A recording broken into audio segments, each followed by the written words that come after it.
السلام علیکم عزیز طلباء و طالبات، دعا ہے کہ آپ سب خیریت سے ہوں۔ میں ہوں پروفیسر محمد رئیس، اور آج کی اس ویڈیو لیکچر میں ہم اصطلاحات شعری کے عنوان سے شروع کیے گئے سلسلے کو مزید آگے بڑھاتے ہیں، اور آج اس سلسلے کا 5واں لیکچر ہے، اور یہ بہت مختصر سا ہے، اور کوشش یہی ہے کہ جتنی اصطلاحات شعری آپ پڑھیں اس میں آپ کو بھی الجھن نہ ہو، اور سیدھے سادے رواں اور آسان فہم انداز میں آپ ان شعری اصطلاحات کو سمجھ سکیں۔ تو آج ہم جس شعری اصطلاح کی بات کر رہے ہیں اسے صنعت تضاد کہا جاتا ہے۔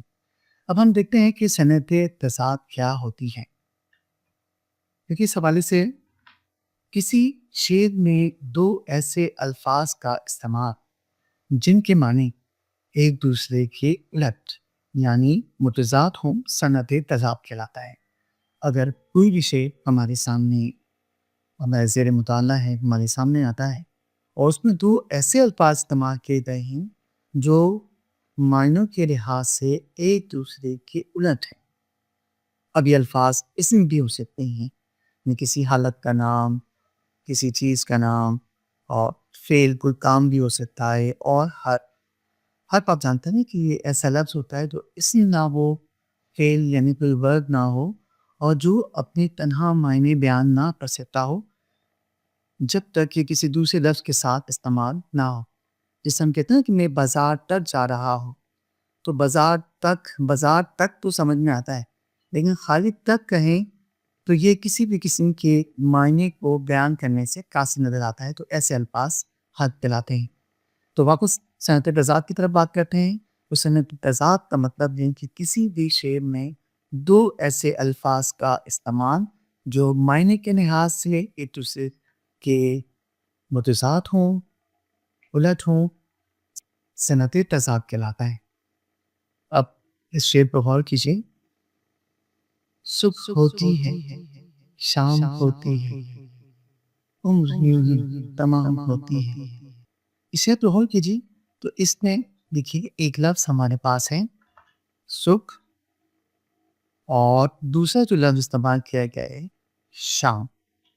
یہ دونوں الفاظ ایک دوسرے کے متضاد ہیں، تو ہم کہہ سکتے ہیں کہ یہاں پر شاعر نے صنعت تضاد سے کام لیا ہے۔ بالکل اسی انداز سے دوسرے شعر کی طرف ہم پڑھتے ہیں کہ جو آ کے نہ جائے وہ بڑھاپا کی تھی، جو جا کے نہ آئے وہ جوانی کی۔ اب اس شعر پر غور کیجیے، یہاں تو لگتا ہے کہ صنعت تضاد کی بہار آ رہی ہے۔ غور کیجیے کہ یہاں پر لفظ ہے آ کے، دوسرا لفظ ہے جا کے، یہ معنوں کے لحاظ سے ایک دوسرے کے متضاد ہے، صنعت تضاد۔ اس کے بعد دوسرے لفظ پر غور کیجیے، یہ ہے جائے، اور دوسرا لفظ ہے آئے، تو یہ بھی ہمارے پاس صنعت تضاد۔